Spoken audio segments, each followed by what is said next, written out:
Hasil kebudayaan pada masyarakat praaksara tingkat lanjut, tradisi lisan. Tradisi lisan secara etimologi kata tradisi berasal dari bahasa Latin tradition, yang berarti menyampaikan atau meneruskan. Sementara menurut KBBI, tradisi diartikan sebagai hal yang disampaikan atau yang diteruskan dari satu generasi ke generasi berikutnya. Menurut Kunto Wijoyo, tradisi lisan merupakan salah satu sumber sejarah, sebab dalam tradisi lisan terekam masa lampau manusia yang belum mengenal tulisan entah terkait dengan kebiasaan, adat istiadat, kepercayaan, nilai-nilai atau pengalaman sehari-hari mereka. Bentuk-bentuk hasil kebudayaan masyarakat pada masa praaksara yang berupa dongeng, legenda, mitos, musik lagu, upacara, petuah, lelucon, tahayul, kebiasaan, obat-obatan, kerajinan tangan, dan lain-lain merupakan bagian dari apa yang disebut folklore. Kata folklore berasal dari bahasa Inggris folklore yaitu folk berarti rakyat dan lore berarti tradisi atau ilmu pengetahuan. Folklore adalah bagian dari kebudayaan suatu masyarakat yang tersebar dan bersifat tradisional yang diwariskan secara lisan dan turun-temurun. Ciri-ciri folklore: 1. Penyebaran dan pewarisannya dilakukan secara lisan. 2. Bersifat tradisional.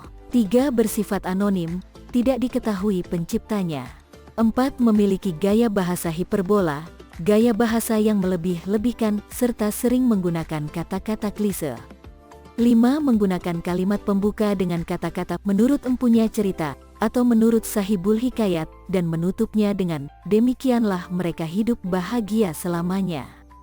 6. Memiliki fungsi penting dalam kehidupan bersama dalam suatu masyarakat, selain sebagai hiburan, pendidikan, nilai, juga untuk menyampaikan protes sosial dan bahkan untuk mengungkapkan keinginan yang terpendam. 7. Merupakan milik bersama masyarakat pendukungnya. Jenis-jenis folklore: mitos, legenda, dongeng, nyanyian rakyat, upacara. Mitos. Mitos berasal dari bahasa Yunani mitos yang berarti cerita prosa rakyat yang tokohnya para dewa atau makhluk setengah dewa yang benar-benar terjadi di dunia lain pada masa lampau dan dianggap benar-benar terjadi oleh yang empunya cerita atau oleh penganutnya.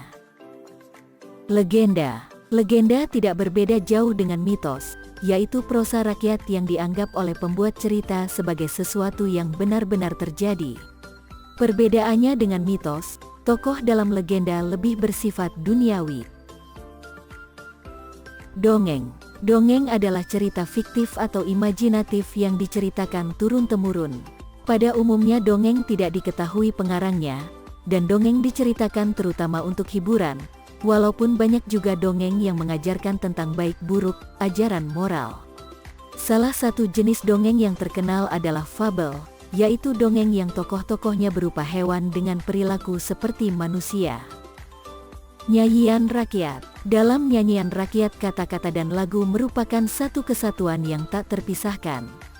Ada 4 fungsi nyanyian rakyat. Pertama, sebagai pelipur lara, nyanyian jenaka, pengiring permainan anak-anak dan pengantar tidur. Kedua, sebagai pembangkit semangat. Ketiga, memelihara sejarah setempat atau sejarah klan. Keempat, sebagai protes sosial, misalnya terhadap ketidakadilan dalam masyarakat. Upacara. Upacara merupakan rangkaian tindakan atau perbuatan yang terikat pada aturan-aturan tertentu seperti adat istiadat, agama, dan kepercayaan. Ada 2 tujuan diadakannya upacara, yakni, pertama, berterima kasih kepada kekuatan-kekuatan yang diyakini telah memberikan perlindungan dan pertolongan, sekaligus menghindari amarah kekuatan-kekuatan tersebut.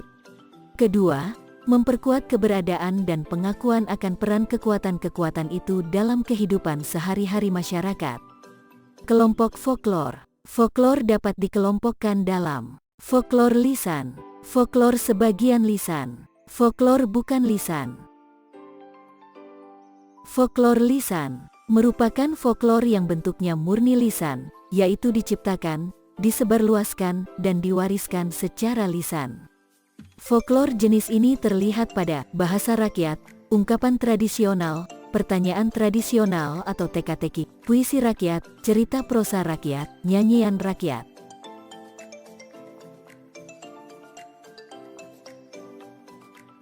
Folklor sebagian lisan merupakan folklor bentuknya campuran dari unsur lisan dan bukan lisan. Yang termasuk dalam folklor sebagian lisan adalah kepercayaan rakyat, tahayul permainan rakyat, dan upacara adat. Folklor bukan lisan merupakan folklor yang bentuknya bukan lisan tetapi cara pembuatannya diajarkan secara lisan. Biasanya meninggalkan bentuk material, artefak. Yang termasuk dalam folklor bukan lisan adalah arsitektur rakyat, kerajinan tangan rakyat, pakaian perhiasan tradisional khas dari masing-masing daerah, masakan dan minuman tradisional atau jamu, dan obat-obatan tradisional.